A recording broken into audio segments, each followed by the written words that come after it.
Hey guys, this is Sean. Welcome to my video. This is a Photoshop tutorial on the gradient tool. If you learned something from this video, make sure you hit the like button. If you want to stay updated on every other video, hit the subscribe button. Having said that, let's get started.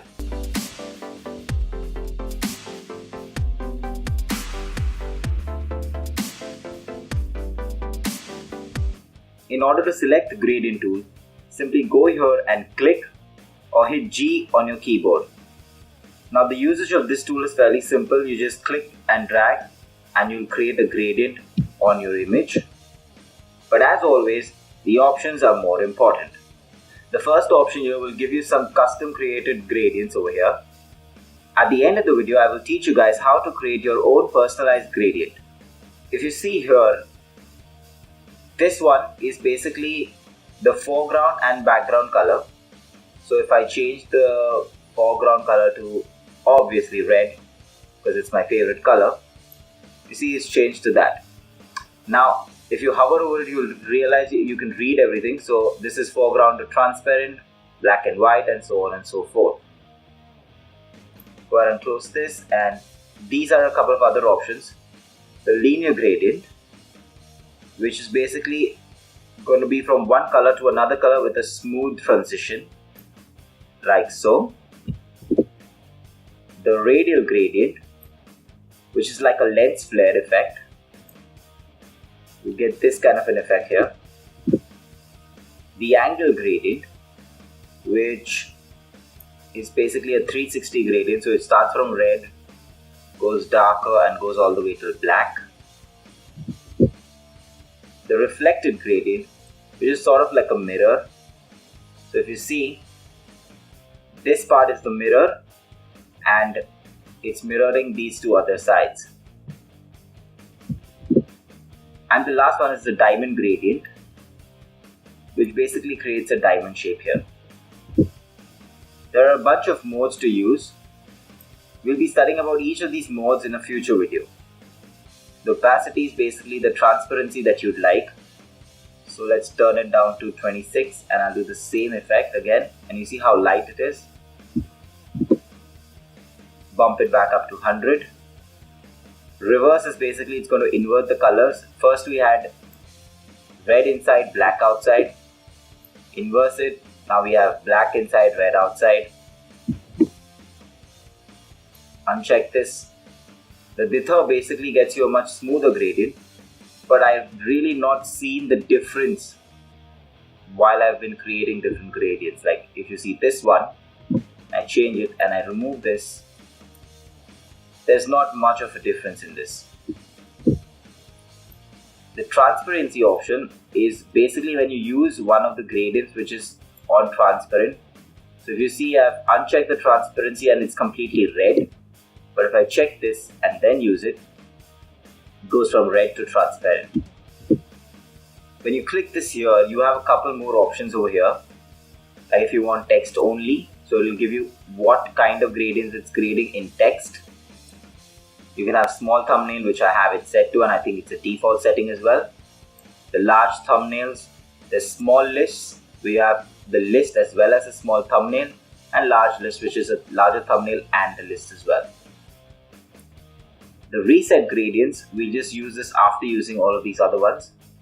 So color harmonies 1 is a different set of gradients over here, and 2 is another one, metals is another one. You can go and choose whichever ones you'd like. They are custom presets, like so. And you can go and reset your gradients and it'll go back to the default. Load gradient, so let's say you've downloaded a specific gradient online. You can go here and load the gradient into Photoshop. You can save gradients, that means you can create a custom gradient and you can save it here, and then you can upload it to an online server, give it to a friend or whatever. Now for how to make your own personalized gradient. Simply go here and click and you'll get the gradient editor.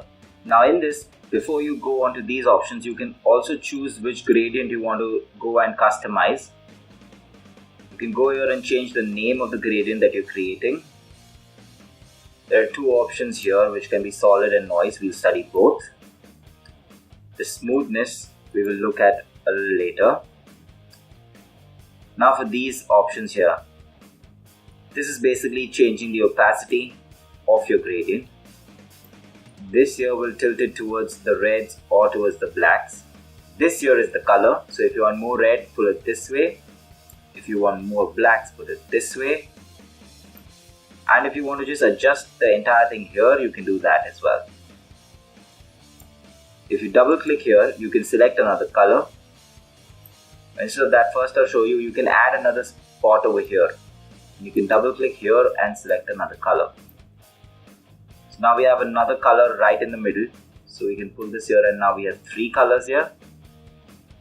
Of course, you can go and select colors from here as well. And you can set their location manually here.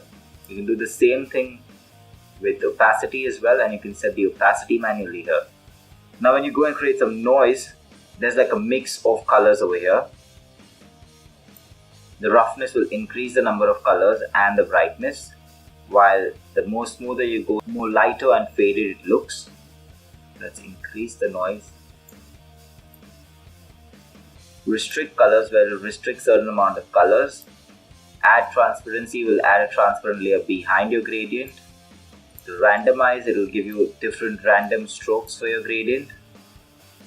Now these options, red, green and blue is the first one. If you want to increase your reds, you can just go this way. Something with more reds. Okay, greens also will do. If you want to increase the amount of greens, just go this way. Go down and you can use the same thing with blue and reds as well. Hue, saturation and brightness. Hue is the basic range of colors that you want to use. So let's say I want to use more of blues. So I'll go here and I'll decrease it here. So this is my hue.